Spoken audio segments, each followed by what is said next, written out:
నమస్కారం. జీవితం గురించి కఠినమైన నిజం. అందరి గురించి ఎక్కువ ఆలోచిస్తావు, నీ గురించి నీవు మర్చిపోతావు.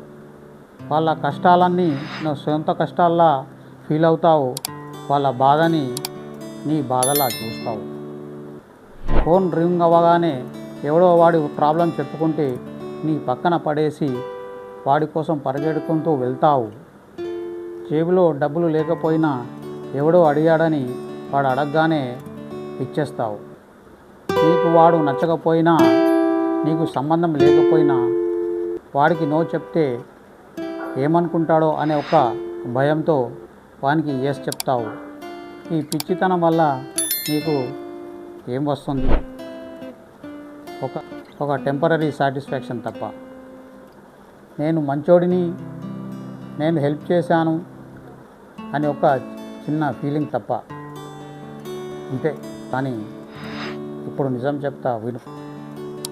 నువ్వు వాళ్ళకు హెల్ప్ చేసినప్పుడు వాళ్ళు నిన్ను దేవుడిలా పొగుడుతారు, దేవుడు అంటారు.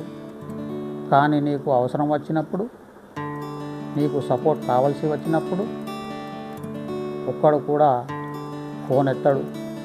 అప్పుడు తెలుస్తుంది ప్రపంచం ఏంటో.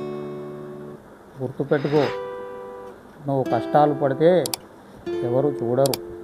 అందరూ వాళ్ళ లైఫ్లో వాళ్ళ పనిలో బిజీ అయిపోతారు. అప్పుడు నువ్వే ఒంటరిగా ఫైట్ చేయాలి, నువ్వే ఏడవాలి.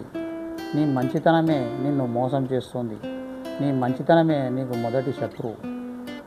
గతంలో ఒక మంచి పని చేస్తే 10 మంది మెచ్చుకునేవారు, కానీ ఈరోజు ఒక పని చేస్తే 10 మంది శత్రువులు తయారవుతున్నారు. ఇది నేటి సమాజం, ఇది కలికాలం.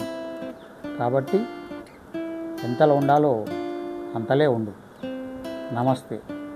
నచ్చితే లైక్ చేయండి, షేర్ చేయండి, నా ఛానల్ సబ్స్క్రైబ్ చేయండి.